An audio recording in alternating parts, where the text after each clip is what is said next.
Bismillahirrahmanirrahim. Assalamualaikum warahmatullahi wabarakatuh.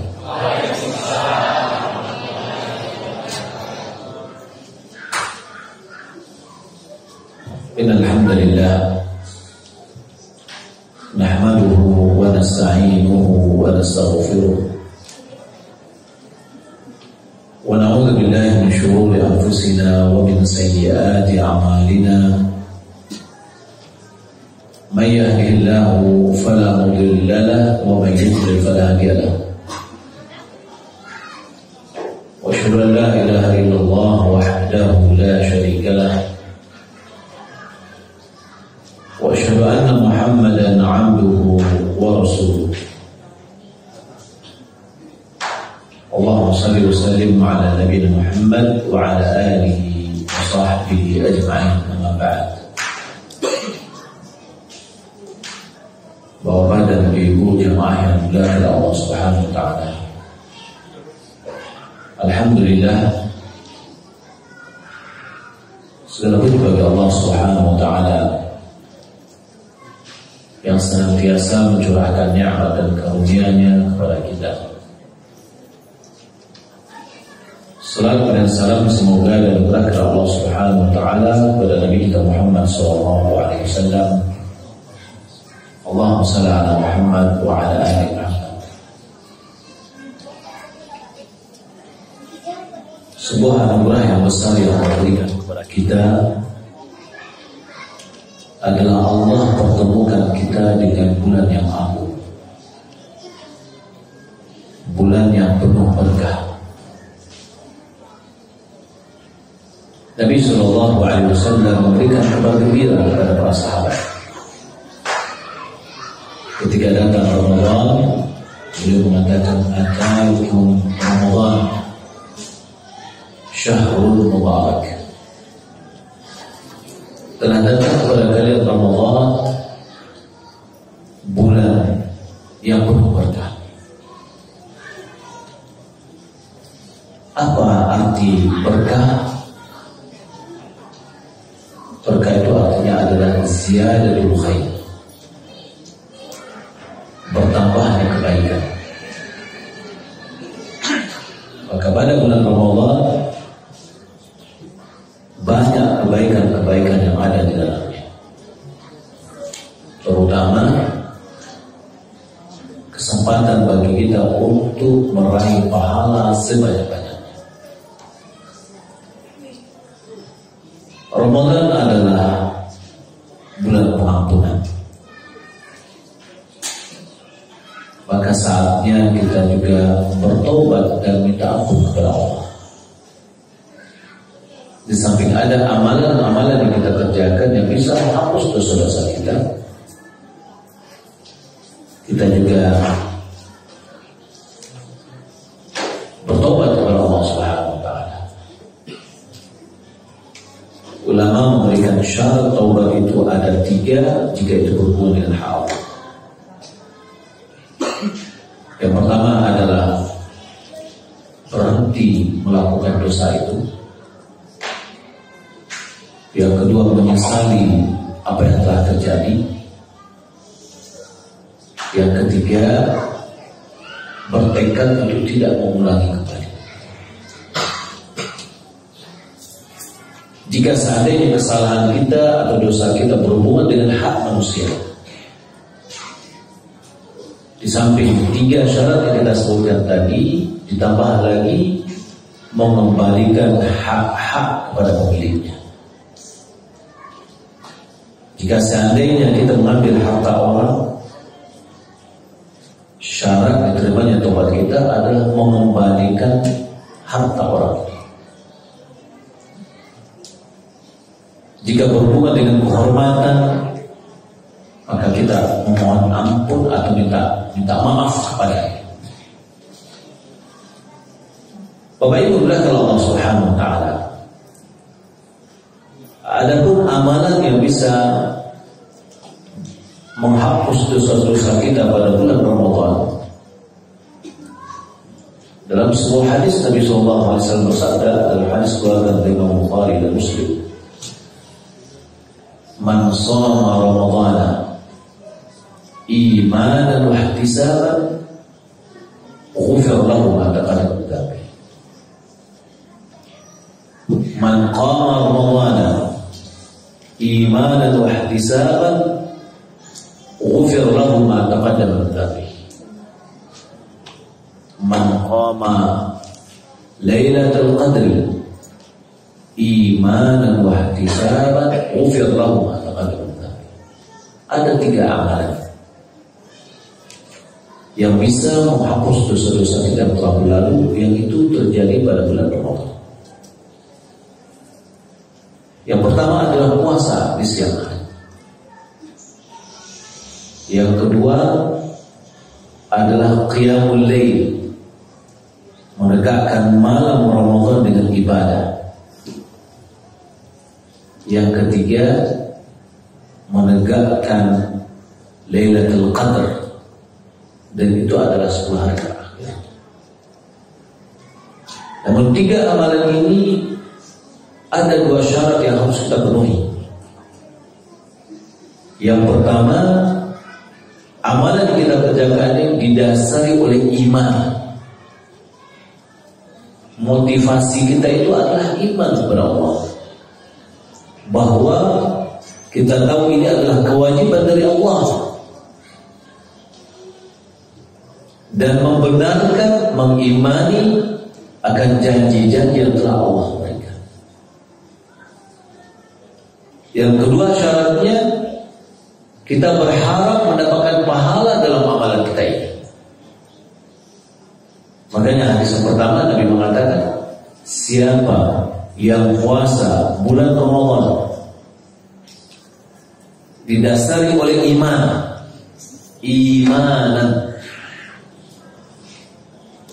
yakni dia mengimani bahwa puasa Ramadan yang dikerjakan itu adalah karena diwajibkan oleh Allah,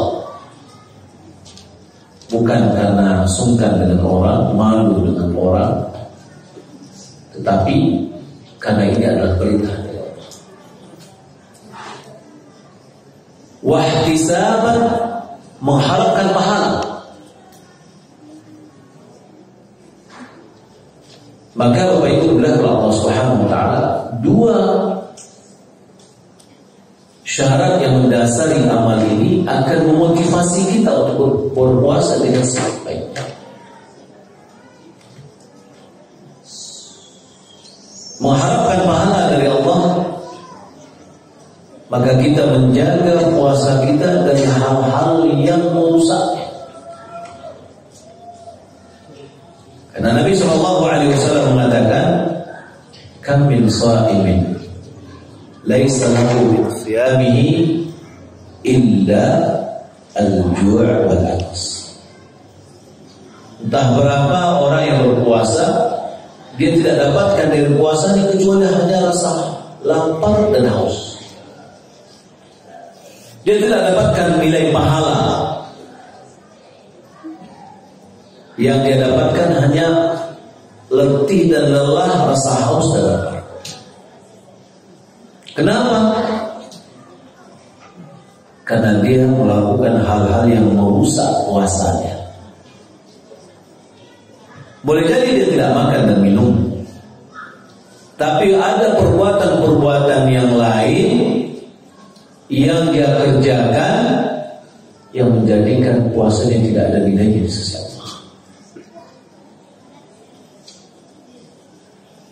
Maka orang yang berpuasa karena mengharapkan pahala, dia akan bersungguh-sungguh. Dia akan selalu perhatikan puasanya. Nabi SAW bersabda, "Man lam yada' qawla az-zur wal 'amala bih, falaysa lillahi hajatun fi an yada'a ta'amahu wa syarabahu."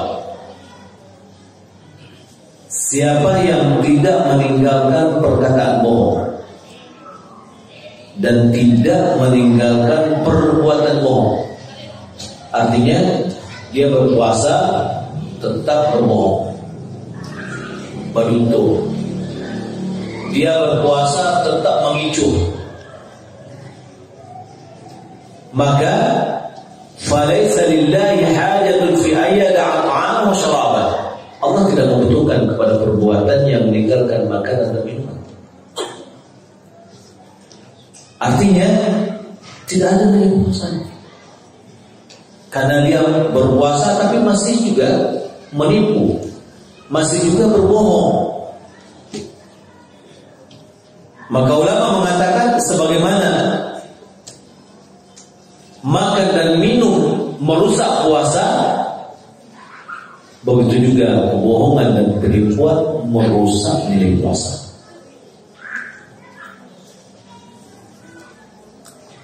Maka Umar bin Khattab mengatakan, "Laisa as-siyam 'anil ta'am wasyarab wahdahu." Bukanlah puasa itu dari makan dan minum saja. Walakin 'anil kadhibi wal batili wal lagwi wal hadith. Akan tetapi puasa itu juga adalah dari kebohongan, dari kebatilan, dari kesia-siaan, dan dari sumpah. Ini orang yang sedang berpuasa, dalam juga dia berpuasa dari melakukan kebohongan. Dalam dia juga berpuasa dari melakukan kebatilan, perkataan batin. Dalam juga dia berpuasa dari perbuatan yang sia-sia atau perkataan yang sia-sia. Dalam juga dia berpuasa dari bersumpah. Inilah puasa orang yang ingin mendapatkan pahala dari Allah Subhanahu wa taala. Seorang sahabat Abi Dzar,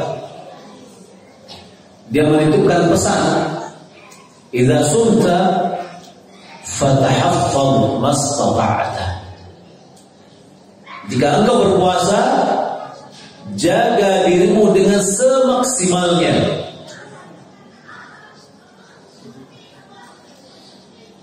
Tidak hanya dari makan dan minum, tapi anggota tubuh kita juga ikut berpuasa. Sehingga Talq bin Qais, muridnya Abi Dzar dari tabi'in, pada hari dia berpuasa, dia hanya tinggal di rumah. Kalau tidak, dia pergi ke masjid, sholat berjamaah di masjid, kemudian dia mengurung diri di rumahnya. Kenapa dia mengurung diri? Karena dalam rangka menjaga maksimal dirinya. So kalau pernah bertemu dengan orang, banyak berbicara, ya, itu akan bisa menyebabkan munculnya kesalahan-kesalahan. Sementara dia ingin berjaga. Jabir bin Abdullah juga menasihatkan. Apa kata Jabir, sahabat Nabi? Idza sumta, jika engkau berpuasa, falyasum sam'uka wa basaruka wa lisanuka 'anil kadhibi wal ma'athim. Jika engkau berpuasa, dalam pendengaranmu, penglihatanmu, dan lisanmu, lidahmu juga berpuasa dari kebohongan dan dari dosa. Telinga ketika berpuasa juga ikut berpuasa. Dari apa? Dari mendengar yang haram. Mata pada saat dia berpuasa juga mata juga berpuasa. Dari apa? Dari melihat yang haram. Lidah juga berpuasa dari kebohongan. Lalu dia pesankan,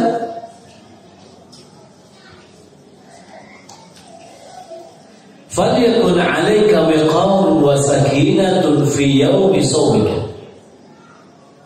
Dalam pada hari engkau berpuasa, terlihat pada dirimu ketenangan. Jadi berbeda dengan hari dia tidak berpuasa. Nampak khusyuknya, nampak tenangnya. Wala taj'al yauma shaumika wa yauma fitrika sawa. Jangan jadikan harimu berpuasa dengan harimu yang tidak berpuasa sama. Harus dibedakan. Kalau pada hari dia tidak berpuasa, mungkin orang yang suka berguyon, suka bagalui, selama berpuasa tidak bagalui. Dia bedakan kondisi. Ini adalah contoh-contoh dari orang yang mengharapkan pahala dari puasa. Mujahid, muridnya Ibnu Abbas, dia mengatakan khaslatani man hafizahuma salima lahu shaumuhu.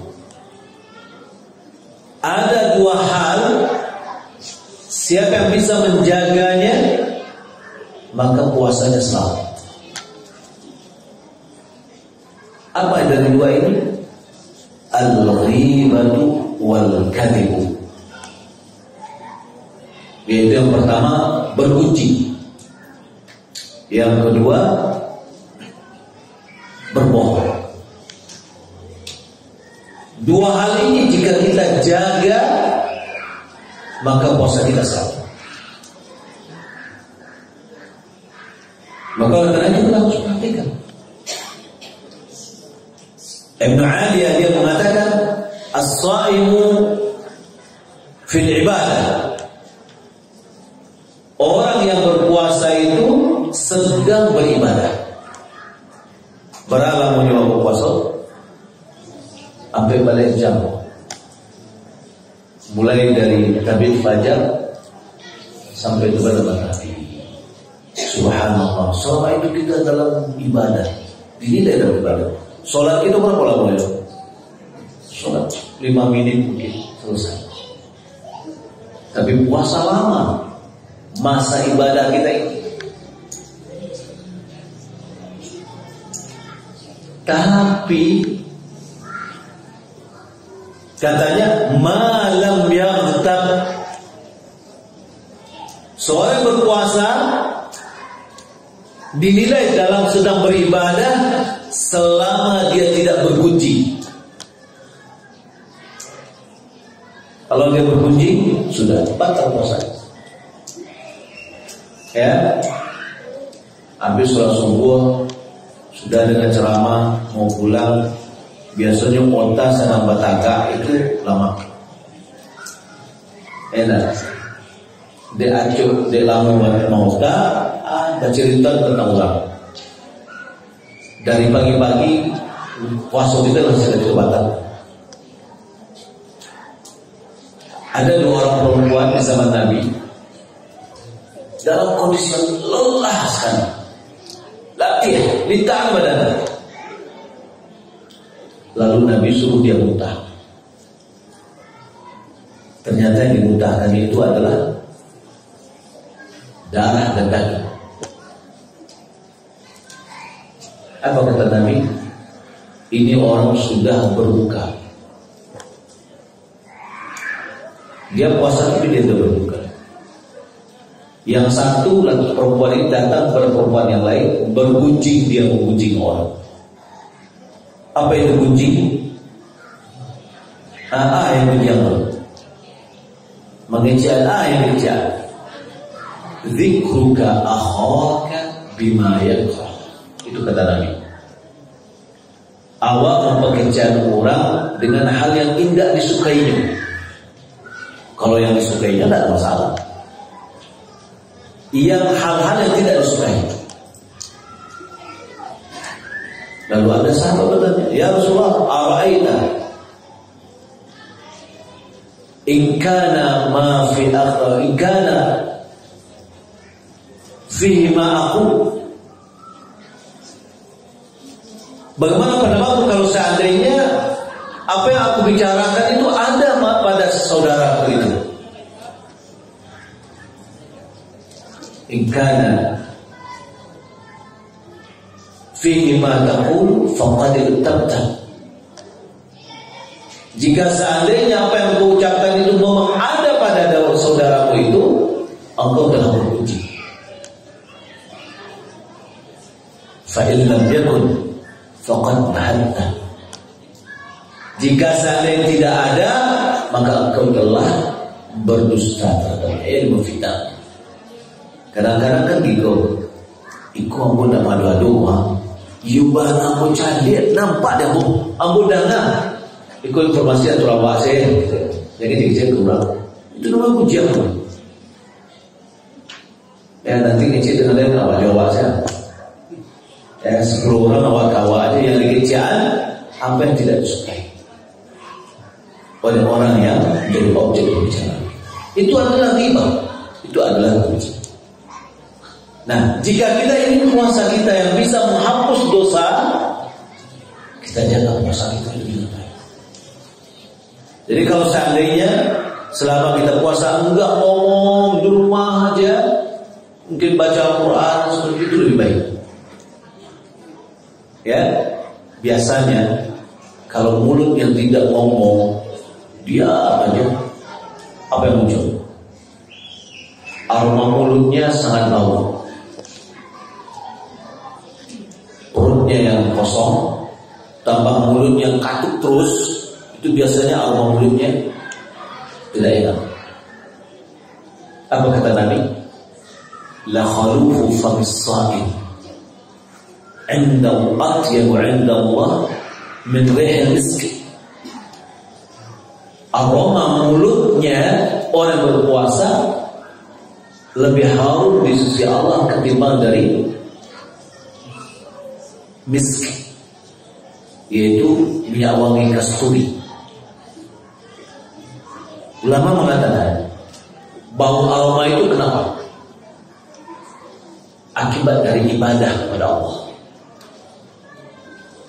Sesuatu yang akibatnya jelek menurut manusia, tapi itu adalah akibat dari ibadah, maka di sisi Allah nilainya tinggi.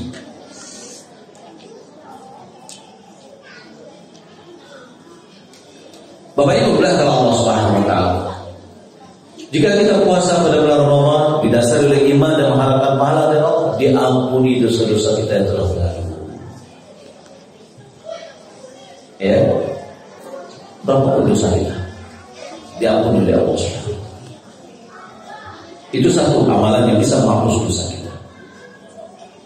Lalu hadis berikutnya kita baca tadi, man qama lailatul qadri, man qama Ramadan iman dan ihtisaban ghufir lahu ma taqaddama min dhanbi. Siapa menegakkan Ramadan? Menegakkan Ramadan ini kapan? Malam hari. Dengan apa kita menegakkannya? Dengan sholat tarawih, dengan membaca Al-Quran, dengan berzikir. Amalan yang kita lakukan pada malam bulan. Apa dasarnya? Dua motornya tadi. Imanan, karena membenarkan atau mengimani janji yang Allah berikan, dan mengharapkan pahala dari Allah. Maka diampuni dosa-dosa yang telah berlalu. Baik. Bagaimana model orang yang diampuni dosa-dosa yang telah berlalu dengan qiyamul Ramadannya ini? Pada zaman Nabi, sholat berjamaah tarawih itu dilakukan hanya 3 malam. Berdasarkan hadis riwayat Ibnu Majah dari Abi Dzar. Malam pertama yang dilaksanakan itu adalah 7 hari terakhir tersisa dari Ramadan. Berakhirlah sholat tarawih itu 1/3 malam pertama. Kalau seandainya malam itu dibagi 3 bagian, 1/3 pertama, 1/3 kedua, 1/3 yang ketiga, yaitu 1/3 yang terakhir. 1/3 yang pertama, kalau kita lihat malam itu mulai dari tenggelam matahari sampai terbit fajar, itu rata-rata kurang lebih 10,5 jam. Maka berarti 1/3-nya itu adalah 3,5 jam. Kalau misalkan kita ratakan aja misalkan setengah 7. Berarti setengah 8, setengah 9, setengah 10, jam 10. Ya. Sholat tarawih Nabi jam 10 baru selesai. Awal tadi jam 8.25 udah selesai. Ya. Setelah sholat isya, sholat tarawih.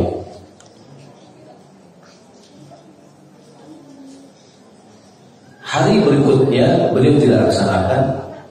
Berikut malamnya, sisanya adalah 5 hari sisa beliau kerjakan. Lebih banyak lagi, beliau punya imam.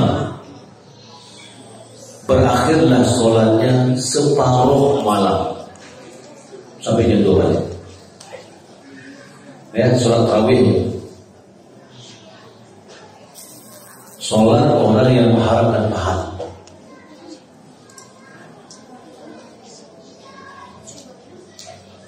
Maka setelah selesai, sahabat berkata, "Ya Rasulullah, kalau seandainya engkau imami kami sampai selesai Ramadan ini."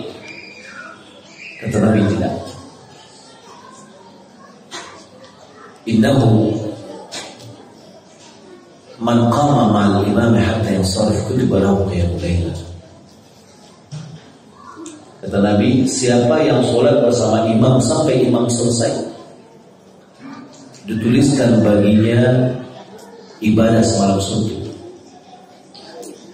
Ini subhanallah kasih sayang Nabi kepada kita. Ya, imamnya capek selesainya, kita selesai sholat bersama imam sudah ternilai semalam suntuk.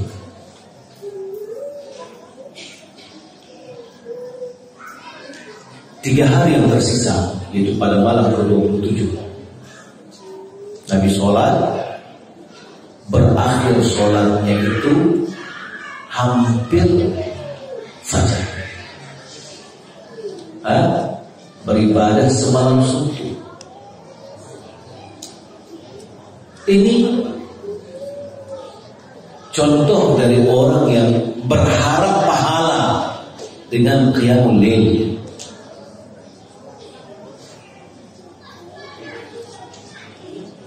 Di samping sholat tarawih kita baca Al-Quran. Al-Quran diturunkan pada bulan Ramadan. Maka di antara ulama mengatakan bulan Ramadan adalah bulan Al-Quran. Syahrul Ramadan alladzi unzila fihi Al-Quran. Perbanyak bacaan Al-Quran kita pada bulan Ramadan. Nabi SAW dalam hadis riwayat Imam Bukhari dan Muslim dari Ibnu Abbas, karena Nabi SAW ajwadan nas. Nabi SAW adalah manusia yang paling dermawan. Wa kana ajwada ma yakunu fi Ramadan.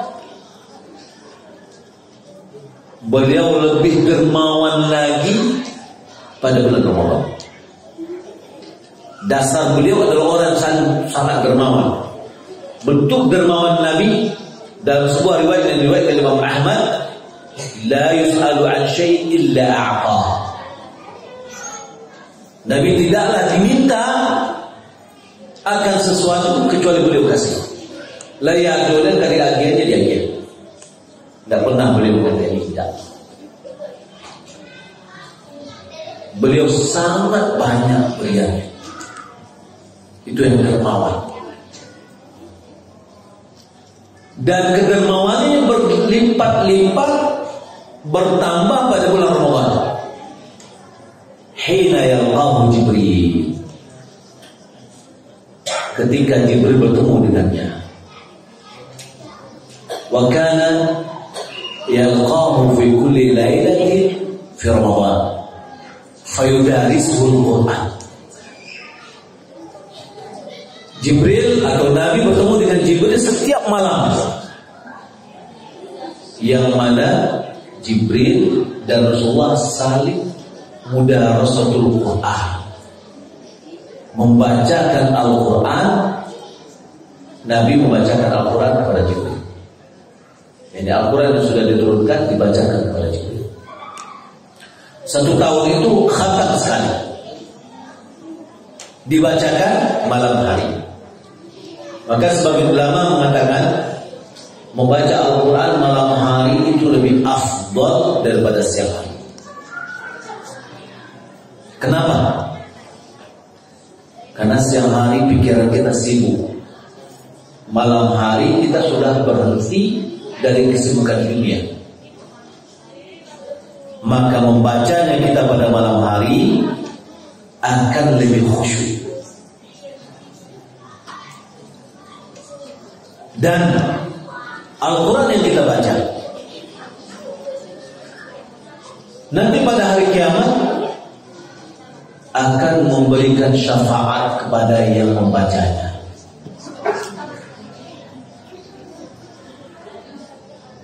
Kenapa dia akan memberikan syafaat? Karena dia mengatakan kepada Allah, ya Allah, aku larang dia tidur. Karena dia membaca Al-Quran. Maka baca Al-Quran pada malam hari. Perbanyak bacaan. Bagaimana modelnya? Berapa kita baca Al-Quran? Pada bulan Ramadan ini ditingkatkan bacaan Al-Quran kita. Para sahabat, Yazid bin Aswad, dia mengatakan dia mengkhatam Al-Quran sekali dalam 2 malam. Ya, jadi semalam 5 juz, malam berikutnya 15 juz, tamat. Hari-hari biasa dia mengkhatam Al-Quran sekali dalam 6 hari. Berarti ada peningkatan ibadahnya dalam bulan Ramadan. Berapa kali lipat? 3 kali lipat. Imam Bukhari dia mengkhatam Al-Quran setiap hari.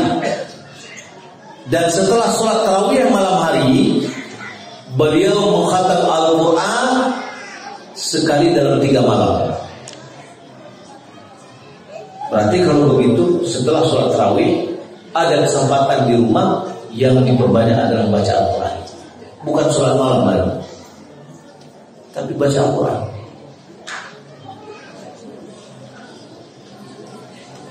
Bapak Ibu berkata Allah Subhanahu wa taala, orang yang menegakkan malam dengan qiyam Ramadan ini dengan baik, maka diampuni dosa-dosa. Maka coba kita bulan Ramadan ini, karena kita masih awal-awal ini, kita punya target ingin membaca Al-Quran lebih banyak. Kalau bisa, Anda hanya bisa gitu mengkhatam Al-Quran selama Ramadan. Kita usahakan setiap hari 1 juz, setiap hari 1 juz.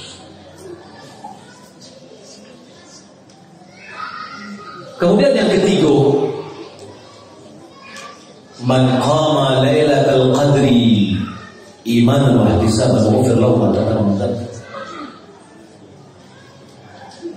Puasa siang bisa mengampuni dosa. Ibadah malam bisa mengampuni dosa. Dan siapa yang menegakkan malam Lailatul Qadar. Apa itu malam Lailatul Qadar? Malam yang paling mulia. Malam di mana malam itu ditetapkan takdir 1 tahun yang akan datang. Ya. Jadi takdir itu sudah ditetapkan di Lauhul Mahfuz, itu secara umum.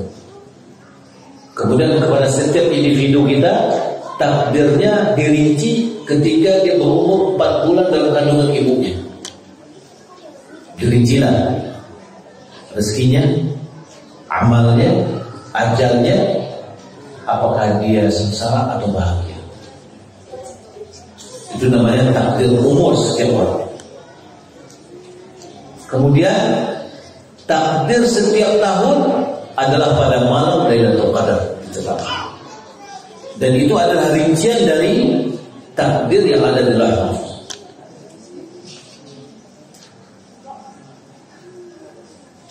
Lailatul Qadar khairun min alfi syahr. Malam Lailatul Qadar itu lebih baik dari 1000 bulan. Apa yang lebih baik? Ulama mengatakan ibadah yang kita kerjakan pada malam itu dengan segala bentuk ibadah yang kita kerjakan, lebih baik satu malam itu kita kerjakan daripada kita mengerjakan ibadah yang sama 1000 bulan yang tidak ada malam Lailatul Qadar. 1000 bulan itu berapa? 83 tahun 4 bulan kalau nggak salah.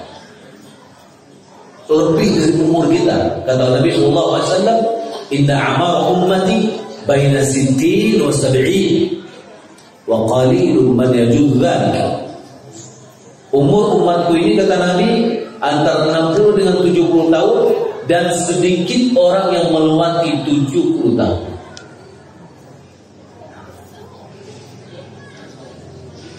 Lailatul Qadar 1000 bulan itu lebih dari 83 tahun.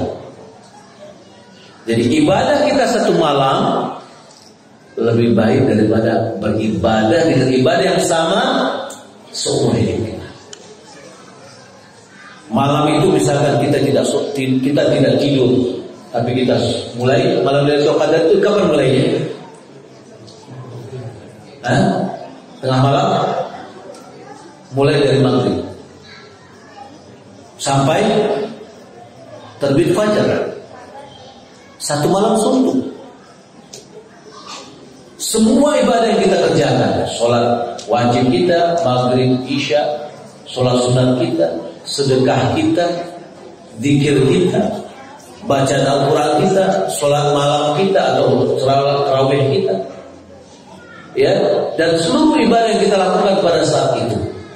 Jika malam itu kita tidak tidur, tapi mendekatkan diri kepada Allah, maka satu malam itu lebih baik daripada kita kerjakan setiap malam serumah selama 1000 bulan. Satu malam lebih baik dari 1000 bulan. Maka karena itu, ini yang harus kita pilih, kita cari. Kapan malam Lailatul Qadar itu? Adalah di 10 hari terakhir dari Ramadan. Makanya Nabi melaksanakan i'tikaf, ingin mendapatkan malam Lailatul Qadar. Kata Nabi SAW, taharru Lailatul Qadri fil witri fil 10 awakhir min Ramadan. Perhatikan malam Lailatul Qadar, atau carilah malam Lailatul Qadar itu pada malam-malam ganjil, pada 10 hari terakhir dari Ramadan. Malam ke-21, malam ke-23, ke-25, ke-27, ke-29. Nabi, kata Aisyah, apabila datang 10 hari terakhir, beliau tidak tidur. Istrinya dibangunkan, ikat pinggangnya dikencangkan. 10 hari terakhir, 10 hari dari 368 hari, ya, betul. 365 kan hitungan Masehi, hitungan Hijrinya kurang 11 hari, ya. Kira-kira 10 hari dibandingkan dengan 354 hari itu berapa persen? Yang selama setahun itu lalu tiap malam. Kini kita coba untuk tidak tidur hanya 10 hari dalam setahun. Itu pun kita ingin mencari malam Lailatul Qadar, ya. Kita bisa beriktikaf, ini yang baik, atau minimal adalah mujawarah. Mujawarah itu ada 3-5 di dalam masjid, tapi tidak full. Yang bagus itu adalah i'tikaf, mulai dari sore 20 sampai malam takbir, nggak keluar dari masjid, ya. Itu i'tikafnya Nabi. Orang yang keluar dari masjid tanpa hajat, tanpa kebutuhan dia, batal i'tikafnya. Nah, Bapak Ibu dari Allah Subhanahu wa taala, ini adalah 3 amalan yang bisa kita lakukan yang bisa menghapus dosa-dosa kita yang telah berlalu. Maka di sini kita sangat mengetahui bahwa Ramadan itu adalah bulan pengampunan. Maka oleh karena itu merugilah kita kalau seandainya sudah pergi Ramadan dosa kita tidak diampuni Allah. Rahimah Al-Fibrin dakhala alaihi Ramadan falam yughfar lahu. Merugi seseorang datang Ramadan kepadanya namun dosanya tidak diampuni. Semoga Allah Subhanahu wa taala mengampuni dosa-dosa kita semuanya, dan semoga Allah Subhanahu wa taala memberikan taufik kepada kita untuk bisa memanfaatkan Ramadan ini dengan sebaik-baiknya. Kita jadikan Ramadan ini lebih spesial, melebihi dari apa yang kita lakukan pada tahun-tahun yang sebelumnya. Demikian yang telah saya sampaikan, semoga bermanfaat. Wassalamualaikum warahmatullahi wabarakatuh.